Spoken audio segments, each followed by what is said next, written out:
Never convince him to be with you. Do this instead. In this video, you will discover the few steps that you have to take in order to have a secure, long-term relationship with the partner that you truly desire to have. Hi, I'm of course your host, Antia, founder and creator of the Magnetize Your Man method. And today I have a very special treat because I have Brian Reiswig here with me today, who is of course a family and marriage therapist, and just that doesn't even begin to crack it. Hey, Brian. Hello, Antia. How are you? I'm so excited to have you here. I've seen you so many times, ladies. I actually met Brian at my church. So he's like doing couple panels, speeches on Brody. We watch everything that we can get our hands on that is about Brian Reiswig. So Brian, let's talk about, when we say, never convince him to be with you. What's sort of like the conversation that we're starting here? Like, what kind of woman, what kind of perspective is she coming from when she wants to convince the man?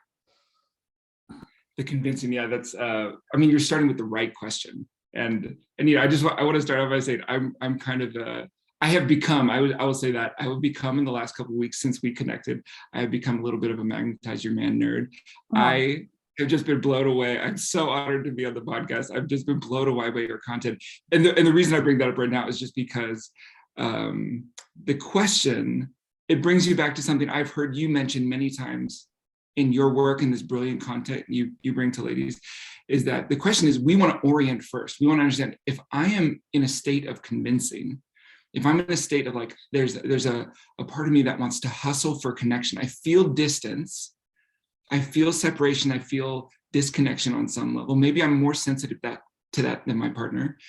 And I want to hustle. What we want to orient in is what's activating in that moment is what we call an attachment style. And obviously you've talked about this many times in your work. And I think you help women orient in that so brilliantly, is that to orient first, if I feel that distance and I have the impulse to convince, the first thing I want to do is pay attention to what's happening inside me.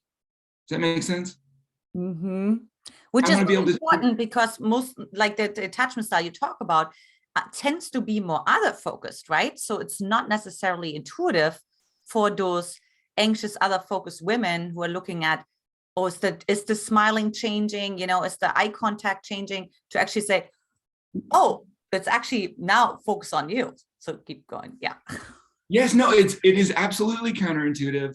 And the survival strategies that we learn so young when we have a more anxious attachment style, they actually take our attention away from the need.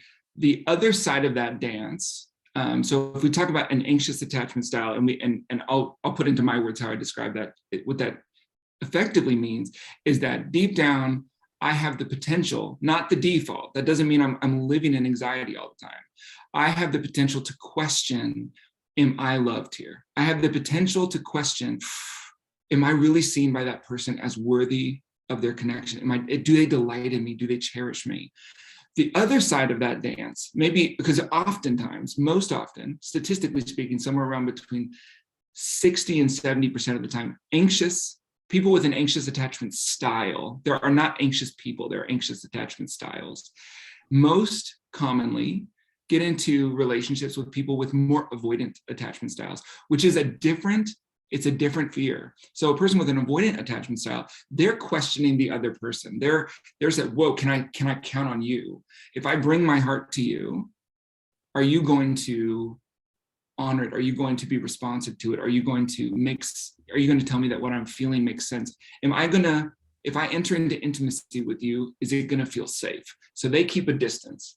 A person with a more anxious attachment style, they're questioning, am I good enough for the relationship? So while the avoidant person locates the challenge outside and they say, okay, my job, what feels safe is to keep my distance. The anxious person locates the problem inside. And so they're constantly, the impulse is to close the gap and reassure themselves. And so starting with that awareness, starting with like, I'm feeling that anxiety. Maybe I haven't heard from him in a couple of days, or maybe he responded a couple of times and it felt flat instead of more enthusiastic, instead of more engaged, instead of more pursuing. And now that anxiety is getting activated. All that's happening is that my brain has these invisible tactics that wake up. They turn up the volume on my need to feel close to you. And most of the time, the need comes out in ways where it's like, I'm seeking proximity, I'm seeking closeness, but I'm doing it in ways that often push them away. So if I can first orient, okay, I'm feeling that anxiety, I'm questioning, am I loved here? Am I enough here? Do they want me? First thing I want to do is care for my need, not buy into the attachment strategy that says the only way I can feel secure is if you turn to me. Mm-hmm. Because that puts all the power outside of the self and usually pushes the other person away. And it's so interesting, right? Because if you really think about it, so on the one hand, the anxious attachment style is other focused, but then on the other hand, they're actually not other focused. They're actually asking themselves, like, am I good enough? Or did I say the wrong thing? Or did I, right? Like, Absolutely. Absolutely. The problem is internalized. So they think the solution has to come from outside, which causes them to be focused on the other person. Whereas an avoidant person, the problem is externalized, which causes them to focus on the way that I solve this problem is internal. I pull away and I meet my own needs and I don't turn to you. So the more maybe critical or the more smothered an avoidant person feels, the more likely are to pull away further, which actually just exasperates the dance that we do together. Most often, couples seek out therapeutic support maybe somewhere between 3 to 7 years into their marriage. And it's because the same dance that started when we were dating, the dance of anxiety and avoidance, it's gotten so exasperated, it's gotten so painful that now they feel they don't know what to do with it. And so they come in and we start to date. Okay, like what's happening between you two? When something I love about your podcast and the coaching that you do in all your work is because it helps couples orient in what's happening before they get into that catastrophic territory. So not only is a woman who has the awareness, oh, like my anxious attachment style leads me to try and solve the problems in ways that actually don't solve the core need, and which leads them to actually form much more healthy, reciprocal, open communication where they're able to show up in a way that says, I don't need you. Mm-hmm. If you don't choose me, I'm okay, but I want you. And if you want to choose me, I'm here and I'm open to love with you. So we form a different relationship from the get-go with your wisdom, but also the intensity of the alarm system, right? The level of fear and the level of anxiety comes so far down just when I'm able to orient to what's actually happening. Absolutely. And like I always tell my women, like remove the stories, right? The interpretations, Yes. the fill in the blanks, right? Like, oh, this means this, and he smiled or he didn't smile, he called or he didn't call, or he put a smiley face, like now we're on text message land, and we're just like, it, especially for the anxious attachment, I always say, the phone is an appointment setting device. Like as an anxious attachment style, I can't imagine something worse than text messaging, right? Oh my goodness. Oh my God. That's like the first piece. It's the first piece of guidance I give couples. Stop texting when you're in conflict, when you're trying to, like, when you're scared, when you're worried, when you're angry, stop texting. It's a recipe for disaster. It's so true. Yeah. What would you say? Go ahead. I was gonna say, just to like emphasize what you said a second ago. And it makes sense why texting is such a recipe for disaster, because when we're doing those really unconscious, those nuanced dances. So let's say I have a more anxious attachment style and that attachment style is getting activated. What do I feel? I feel worried. I feel frustrated. I feel anxious. I feel insecure in my relationship. And so my brain switches into a more vigilant state and I become hyper-focused on very subtle data. So I'm looking at my partner, just like you named a second ago. He didn't smile when he said that. His tone of voice sounded different. And they've done these brilliant neuroscans where they're paying attention to couples' brains as they're engaging in conflict. And they realize that our partners, their brains process visual and tonal data, meaning like the position of my eyes, the sound of my voice. They process that, their brains process that data 6 times faster than they process the words that we're saying. So if you're coming to me and you're saying, hey, you felt really distant lately, is something wrong? And I say, no, nothing's wrong. Your brain disregards the words that say, no, nothing's wrong. And it focuses on the tone of voice and the facial expressions, because that feels, to the brain, that feels like much more reliable data. And if I don't know what's happening, you could actually be trying really hard to reassure me, but you're overwhelmed too, because you don't know how to help. No, I said nothing is wrong. I don't know how to help you, and I feel overwhelmed, and I'm trying to reassure you, but your brain is actually rejecting the reassurance, and it's focusing on my distress. I know I'm kind of getting off into nerd territory, but to me, it's helpful to say, oh, that's how we escalate so rapidly.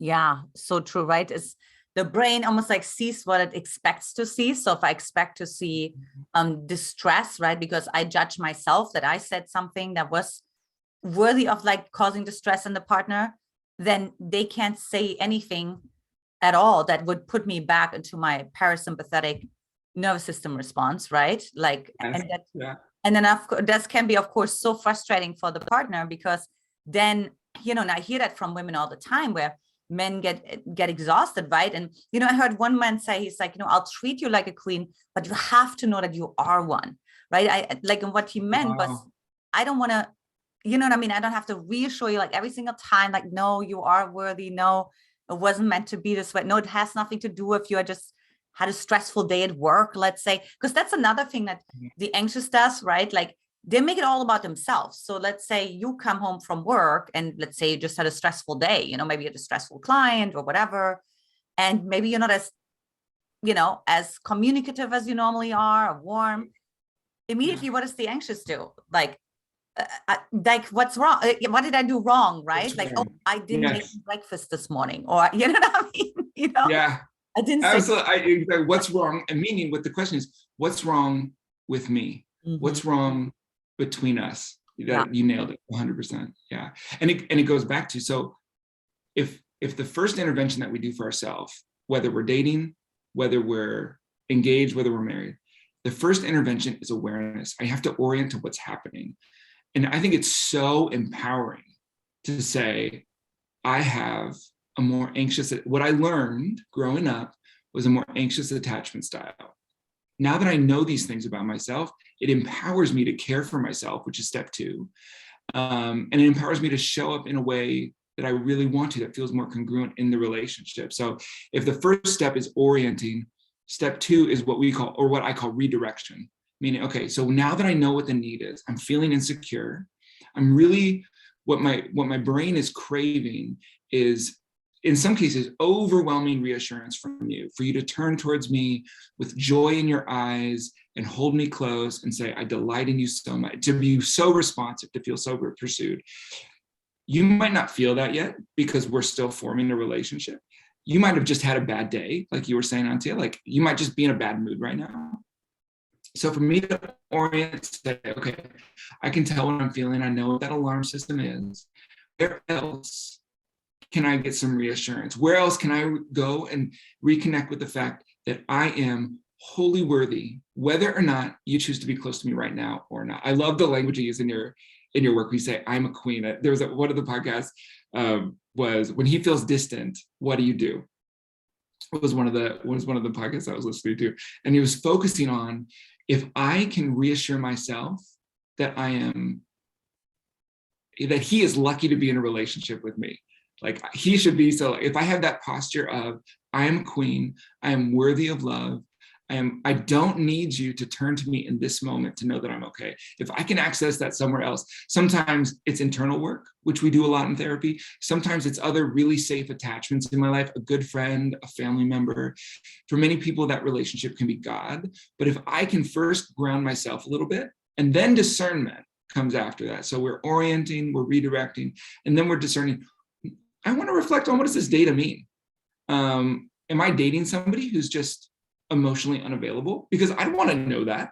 I don't want to just continue to navigate through this relationship and keep my needs so at bay that you stay engaged. But now I'm getting deeper and deeper into a bond with a person who doesn't really want emotional intimacy with me. I'd want to be honest about that.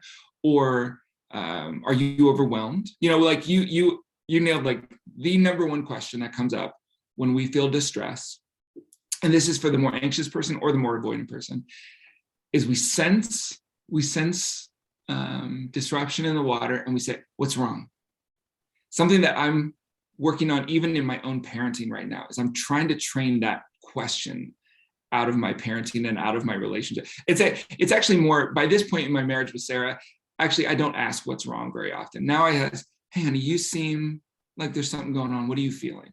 I'm checking in with you. This is data about you. And now I'm even bringing that into my parenting, where my daughter was getting really overwhelmed a couple of days ago, and she was in the other room crying. And I walked in, my first words out of my mouth, honey, what's wrong? Right? You know what? I want to show up in that room and I want to say, honey, you seem like something's bothering you. What are you feeling right now? Mm-hmm. And we locate the agency, not just there might not be anything wrong. Maybe you just had an upsetting moment. Maybe a phone call with that person didn't go well. Maybe you just had a rough day at work. Maybe nothing's wrong. I don't want to train my daughter or my wife to orient in this something's wrong posture. What I want to reflect on is what's going on? What is it that I'm feeling? And that can be a really helpful way to redirect with the partner. If they feel distant, being really assertive and being like, you kind of feel like you've pulled away something. What are you feeling right now? Just checking in with them and letting that be data about them, not data about me necessarily. Now, if they say, hey, the way you spoke to me or this thing you did, it really upset me. All right, now we're having open communication and that's really helpful. But we don't want to start off with the posture, the assumption that I did something wrong. What's wrong? And I love that you speak to that because, so many times, and I was just talking with a client about this last night, was, we often, like, the anxious can go into this like confused and conflicted part inside of themselves, right? But they almost feel lost because back then when their parent wasn't responding to them, they really didn't know why, right? And then some like just don't do anything because they don't want to rock the boat. They're like, oh, if I ask, or if I'm even assertive and say, hey, I noticed you pulled away, right? Like that could actually cause more damage, right? Like versus actually saying, I'm just gonna let him, so that's what I see a lot. Is this kind of sort of, there's like this lost feeling, this confused feeling. When he reappears, it's also like men who are kind of appearing, reappearing, disappearing, kind of thing, but what can a woman do to actually validate her own emotions? Because obviously she has to be true to herself and not pretend, oh no, it didn't have an impact that you disappeared, or it didn't have an impact that you shut down, or that you're stonewalling me, and all the things, right? But at the same time, also, bring a certain amount of compassion to him as well. So it's kind of like almost marrying the self-compassion with the other compassion. Like how what's a good way for her? Oh, Antia, that's so good. That's so good. I really come to believe that really authentic compassion towards other people, it really is rooted in the ability to have compassion for myself. So even like we're talking right now, and it takes me back to your title, which I love so much, never convince. And if we reorient, what is that kind of that general blueprint of a more anxious attachment style? The problem is in here.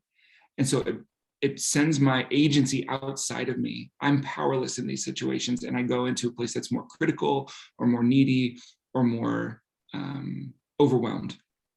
What we want to do is we want to remember that the power, actually, my power, my agency is always internal. That can't be taken away from me.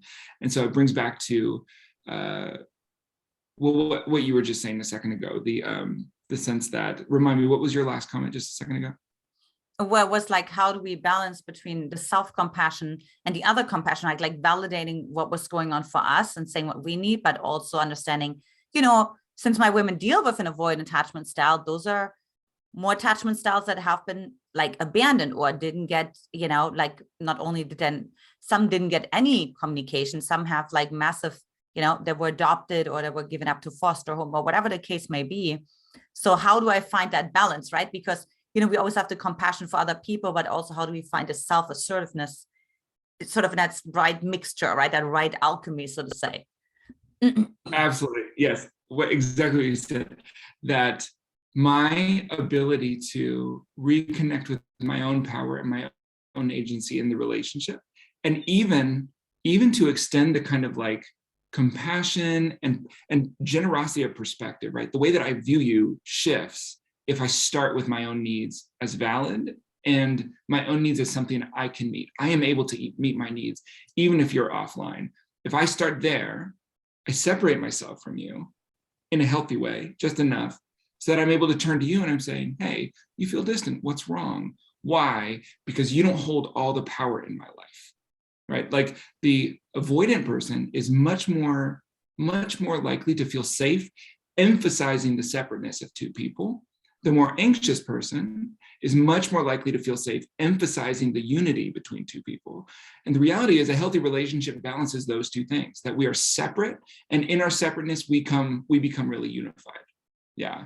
Absolutely. Yeah. My husband calls it sitting in the tree. He's like just closing his door. He has this massage chair, and I just know that's his separate time, and it's like, and it's great, right? Because I really believe that I married a man who has like a slight avoidant tendency, mostly secure, for me to heal, right? For me to come into sort of like that golden middle. And how much, so how much emphasis should there be on like validating your own emotions? Because, obviously you don't want to get into fights, arguments is okay, because we have different opinions, but fights about like, no, but you don't understand, I'm angry, or I don't want you to leave the house because I'm afraid of, whatever, or I don't really trust. Let's talk about that, right? Like what the anxious attachment style can actually do to stabilize the trust inside of themselves, because that's one thing that the anxious doesn't do. It's like they're not trusting. I mean, I know the avoidants are not trusting either, but they're dealing with it. Yeah, it's different, right? Well, I actually love where you started. Actually feels like the right starting place. So when you think about if I have a more anxious attachment style, I'm feeling powerless in the relationship.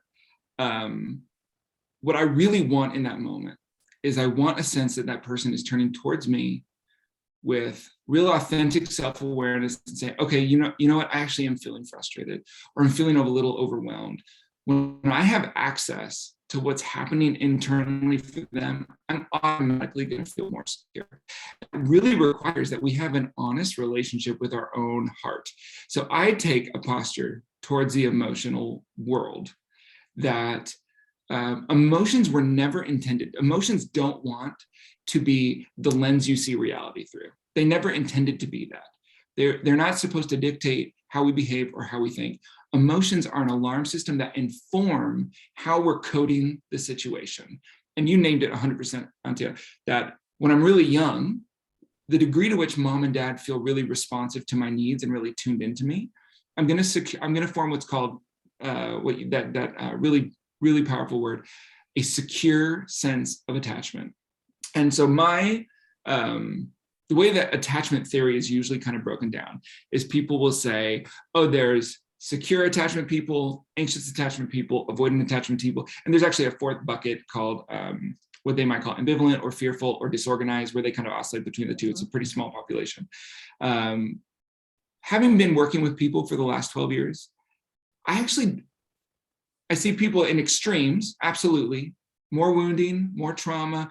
We get polarized into more severe avoidance or more severe anxiety. But the reality is everybody gets overwhelmed. And everybody, even the person with the most kind of secure attachment style, when they get overwhelmed, they're going to teeter into one camp or the other. They're going to lean. Mm-hmm. And so what we want the relationship to actually be a space where we get to practice secure attachment, because the way that attachment heals is that we show up in a secure way. We show up in a way that's honest with ourselves, assertive to the other partner, respects autonomy, and invites unity. And the other person responds to us in a safe way. And secure attachment feels more and more and more safe. And as it feels safer, it feels more and more intuitive. It becomes easier and easier over time, which is how you see you're coaching your clients and you're helping them become self-aware. And then 1, 2, 3 years into the marriage, a secure attachment style is automatic. It's effort. They do it automatically. Why? Because they've had corrective healing experiences in that relationship, because they were able to show up A, they were able to show up differently, and B, they had safe, responsive experiences with the partner, right? So all that to go back to, it's helpful to say, what is my goal? When I'm feeling overwhelmed, when that anxiety gets really activated, maybe I want to pursue, I'm feeling critical, I'm feeling angry with them, or I'm feeling hurt, I'm feeling kind of left behind by them. What we want to do when we're naming that emotion, we're not naming it to declare a state of emergency. We're naming it to orient. We're naming it to say, okay, I can tell that I'm feeling this right now. I wonder what it is that I need. I probably don't need them unless they've violated a boundary for me. I probably don't need them to turn to me in any sort of specific way for me to be okay. I probably can get that need. So even when I'm turning, like when we say that redirection, orient, redirect.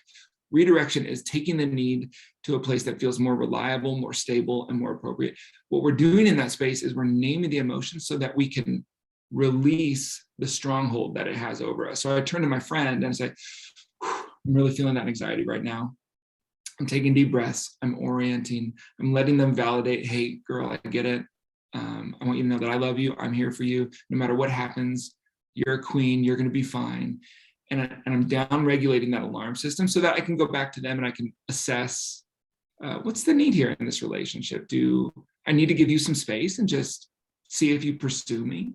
Do I need to boundary myself and say, hey, the way that you responded to me before, I'm not okay with that. I'm not going to engage in that kind of dialogue, whatever it might look like. But it's hard to do that discernment work where I actually know what the need of a relationship is if I'm not really well oriented first. Yeah. Yeah. And that's a good point too, because so many women are also empaths, right? So they don't even know exactly how they feel. So it shows up in two different ways. Either they can't even pinpoint the emotion, so they describe it, right? They say, this is how I feel, I'm like, but they can't say I feel stressed or I feel angry, right? They will just like go into stories. So they spiral out and disassociate more. Yeah. Or it's so convoluted that they don't even know what's their emotion versus what is the other person's emotion, right? If they're like really sensitive, I work with a lot of women who are like highly sensitive emotionally, right? They sometimes don't even know, which part do I need to give back to the other person, and which, like, am I actually really angry, or am I just angry because you were angry and actually I'm sad? So what can a woman do? Because that's really important according to you, right? Like to orient. So first of all, we need to make sure we have the right North Star, so to say, well said. To go off. Yeah. And it allows you, the more oriented you feel, the more like we name the distress so that we can disarm the bomb. So I'm feeling angry. One of the things that we're training our brain to do is that to say it is okay to feel angry. Anger is not a dangerous thing.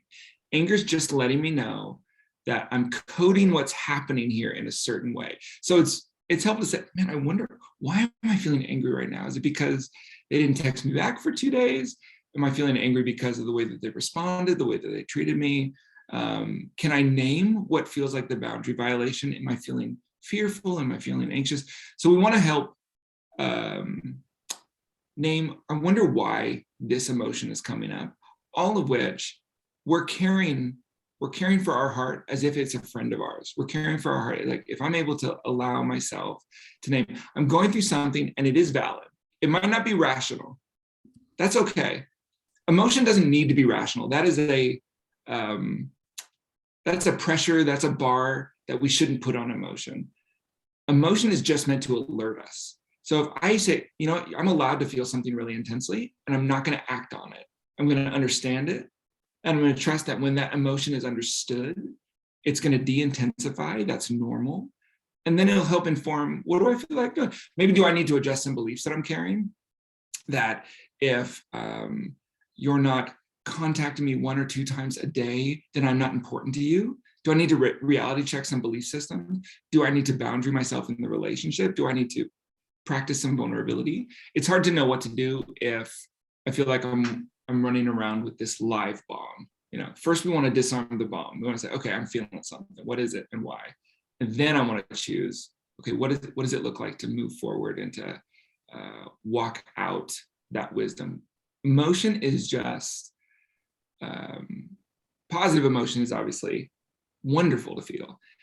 Emotion that we describe as difficult, it's just an alarm system. It's letting you know something. We want to know, what are you trying to let me know?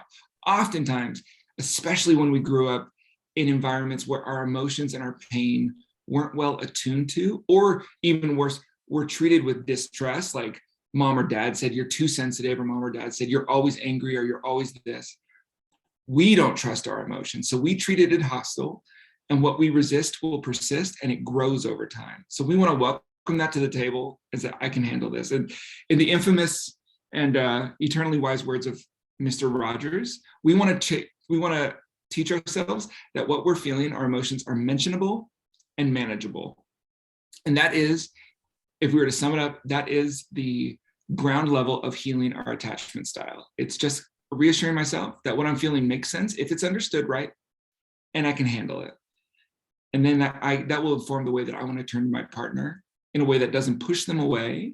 It doesn't hold them responsible for my worthiness, my power, or my emotion. I don't want to hold them responsible for my emotion. I want to hold them responsible to be responsive to me, to be able to validate my emotion, to be able to show up for me. But it creates that space where we can have separateness, and out of that separateness, we can have a deep feeling of connection and unity. I feel like I'm fire hosing right now, so let me know if I need to slow down. This really reminds me of what my husband reflected back to me, because I said, when I had this, we were just dating for a couple of weeks. We met in Hawaii, and, in one night I was breaking down in a hot tub. And, I was like, what made you think I'm not crazy, or what made you trust that emotion, right? Like, so it was like sort of an emotional breakdown. And, one thing he said was, well, I was wondering, is this you every day, or is this you at your worst? And right, it's like, because he was coming more from the avoidance side, but left me more anchored. A little bit more from the avoidance, yeah. Right, it's like, okay, so it's not a lot, you know what I mean? And then he proposed to me like 8 months later, the night after I was the biggest bitch to him. So again, the same thing. I was like so angry, right? And I'm like, babe, like, literally when he proposed to me the next day, Brian, I was like, I was a ghost. I was so shocked. I was out of my body. I didn't expect that at all. You know what I mean? As a matter of fact, I told my girlfriend the night before, he's not going to propose anytime soon. I think he's going to revisit the whole thing. Right. But I think part of it is like, sort of hear you say is, for one, he saw that I was holding responsibility, because I did tell him before that I was an anxious attachment style, and this is how I can show up and things like that. Right. So gave him some frameworks. I mean, he had done his own work already anyways, and he knew about it, but that's what I hear you say, right? It's like basically saying, there may be an expression of that anger, but I'm not putting it onto you. Like, I am taking responsibility for it, right? I'm not saying, Brian, you're gonna solve this problem now, that why I got so angry. But like, oh, I may get angry, or I may break down. Like, here's my tools, here's what I'm gonna do with it. But I just may let you know, it may just, because I have some fire inside of myself. It may come up spontaneously explosive, but I don't expect you to solve this. Is this like a good way to approach this? That's brilliant. It's so brilliant. You're doing two things. Not only are you helping create that space that you need to heal in the relationship, right? I'm saying, hey, sometimes I'm going to get dysregulated, and I don't want you to panic. I'll come back down. I'm not broken. I'm not crazy. I'm a really normal, healthy person. And I don't expect you to take ownership for that dysregulation, for that distress, for the anger, for the pain that I'm feeling.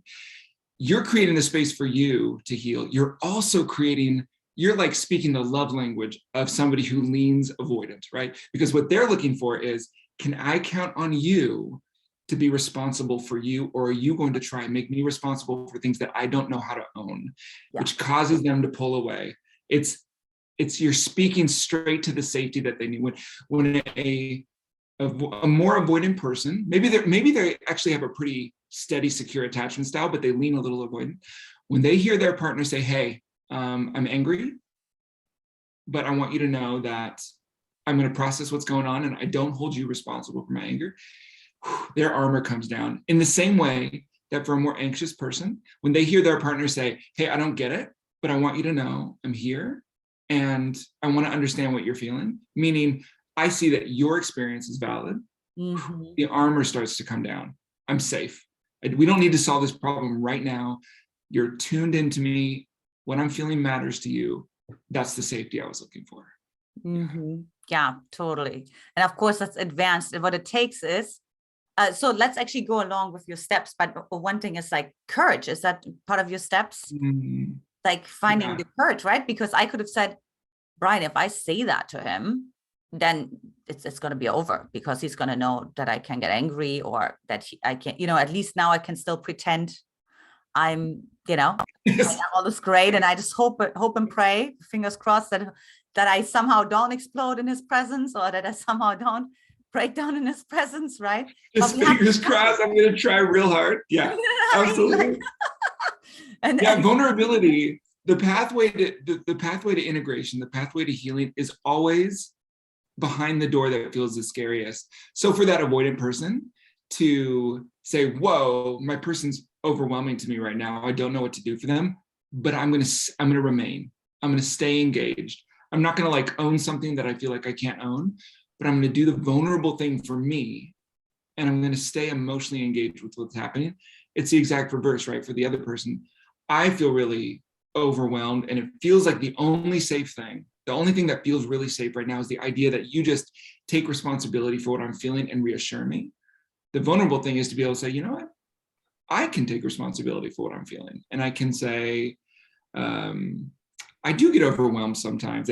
I love that so much, because after doing clinical psychology for so many years, you realize there are no people that don't get dysregulated. Everybody gets dysregulated. I do my own work constantly, and I still get. I was just doing a talk on Wednesday where I was sharing, like, it's not that I never get frustrated or get close to losing my temper anymore. It's just that my wife and I have a really good system for when she senses my tone change. She says, "Hey, sweetie, you good?" And I tell her, "Thank you, I am good." And I keep parenting, or I say, "Nope, I'm out. You're taking over. I'm tagging you in for the parenting moment." Everybody gets dysregulated. It's the people who have a non-fearful, positive relationship with the way that they get dysregulated that defines real emotional resilience and health. So when you share, it's actually I would bet you for most people, it's the exact opposite. For you to share with your partner, your dating partner or your engagement or spouse, to share, I sometimes I feel some things. Sometimes I get really worked up. I get really frustrated. I get overwhelmed. And you say that with a calm about, like, hey, this is me. I'm good. I know that. This doesn't scare me. That is going to build so much confidence in them that this is a person who A, knows themselves, and who B, knows how to care for themselves.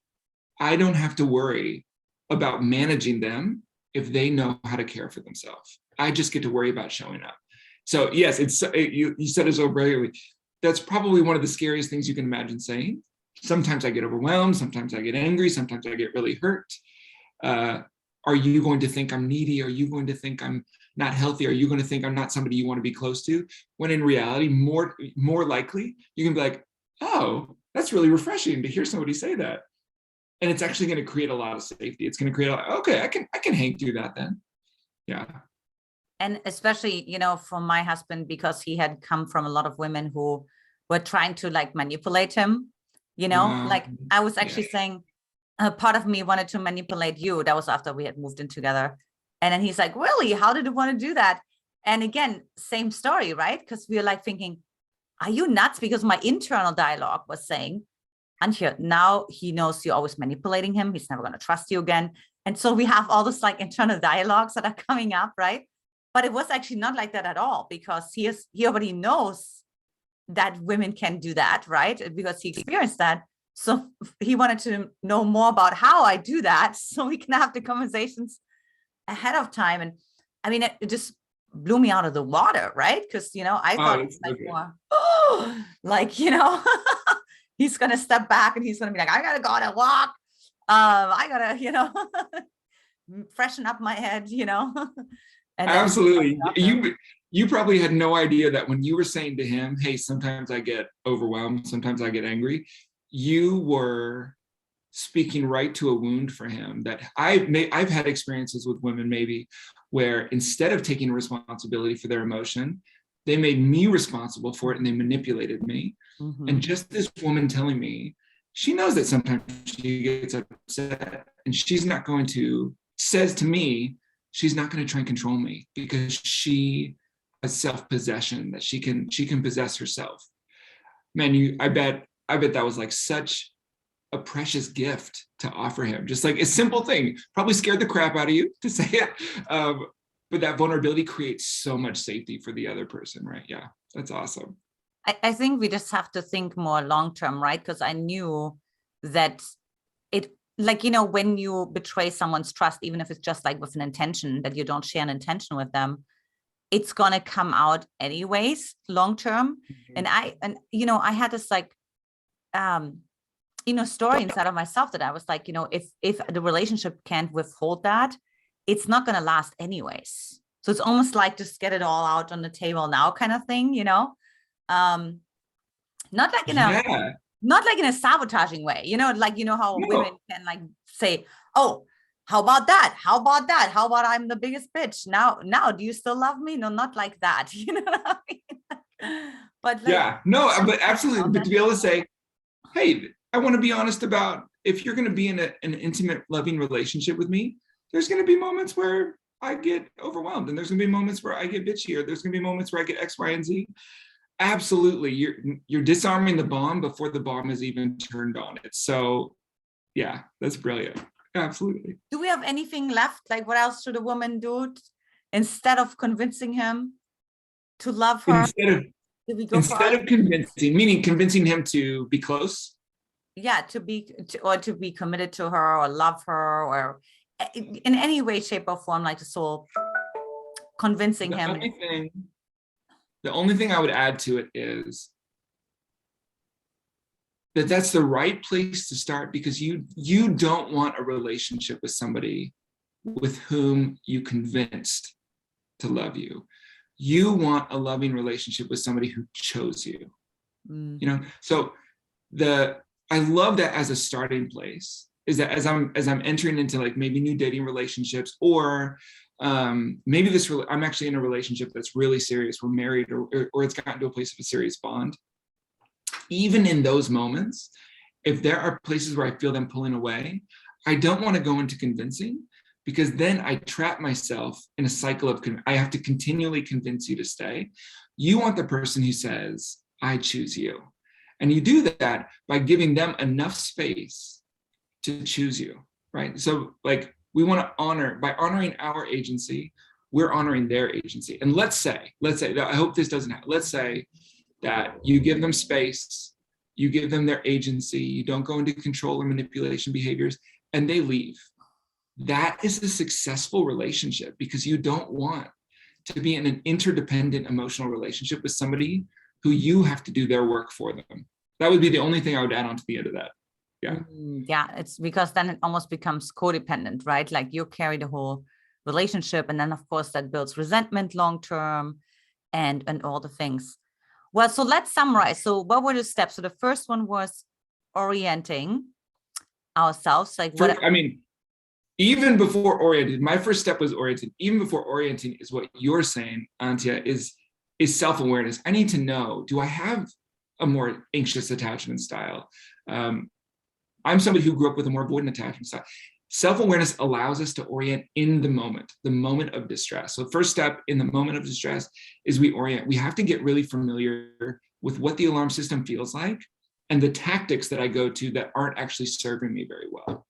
Step 2 would be redirection. I need to take that need and I need to take it to somewhere that can meet it without being pushed away. A friend, a loved one, God, if I have a relationship with God. I need to take that need somewhere where I can process it with somebody and I can feel their validation and I can feel their responsiveness. So the friend might be doing something as simple as saying, "Ooh, I get it, girl. I'm with you. I love you. I totally understand." And the alarm system's coming down. I've done my redirection. And then thirdly, we want to talk, okay, what does it look like to discern and integrate? I want to ask the question, so what does this mean for my relation? Do I need to just do the hard thing and give him some space and let him come back to me? Do I need to name a boundary? Do I need to say, hey, something happened and it doesn't feel good. I want to talk to you about this. Do I need to do something else? So those 3 steps to me are kind of the 10,000 foot, the broad level. Before we act, we want to orient. Before we try and correct the situation in the relationship, I want to redirect and get my need met in a really safe way.